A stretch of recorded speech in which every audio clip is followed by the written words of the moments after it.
The F1 2025 season is coming to an end very, very soon, but before it gets to the end, we have to crown a world champion, and to crown a world champion, we need to see these remaining races out. And up next this weekend is none other than the Brazilian Grand Prix. Welcome back to Fog Racing, yeah.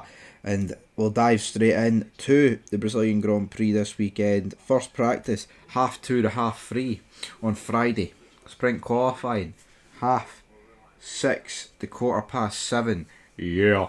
Then we've got Saturday sprint race is at 2 o'clock to 3 o'clock. Qualifying 6 o'clock to 7 o'clock, and then the race is at 5 o'clock. So looking forward to it. I like the fact that in Sao Paulo it's a couple of hours earlier than the races that took place in the likes of, what do you call them, Austin and Mexico. And especially if you're on the night shift, it means you get to watch them. So it could be a wet sprint main race, but early forecast predicts thundery showers across the weekend in Argos. And I think a wet sprint could be very interesting. Now, in terms of the weather right here, right now, I'll tell you, it is rain on Friday, rain on Saturday, and then on Sunday, it looks like it has potential to be dry. Now, in terms of the Drivers' Championship, what have we got? What do you say? What do you want? What do you say? What do you know? What do you pay? Standings are as follows. Lando Norris on 357, Oscar Piastri is on 356, and Max Verstappen is on 321. And it's kind of weird the amount of twists and turns this championship's taken.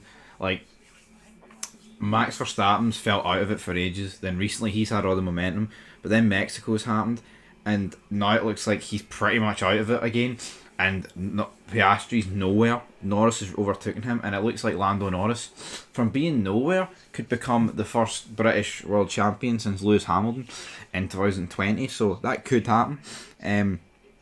But I just hope we go into the last race and all three guys have got a possibility of winning that title. I think that's the best case scenario here.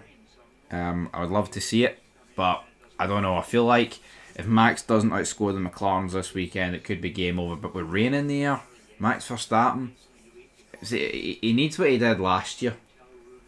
That is 110% what Max Verstappen needs to do. Sprint quali, pole, I'm going to go with Charles Leclerc. I'm going to go Charles Leclerc with that. Sprint win, I'm going to go with Max Verstappen. Qualifying, I'm going to go with Lando Norris. But then in the race, I'm going to go Max Verstappen, Hamilton, Russell, Leclerc, and Fernando Alonso. In the race, I'm going to go for both McLarens to hit each other, or just have a shite weekend, something like that. When it comes to the rain, I don't think they're the best. I don't. The rain is a great equaliser, but it's weird. Like, I would associate it Norris with being a decent driver in the wet, but more often than not, it does come crashing down. I'm not going to look at Sochi 2021. I think it'd be very unfair to put too much blame on him. I think it was just one of those days where he stayed out, Hamilton didn't. Hamilton won. Could very easily have switched that. But anyway, leave your thoughts down below. That's it for your preview. Looking forward to the weekend. Love F1. It's back, baby. Yeah.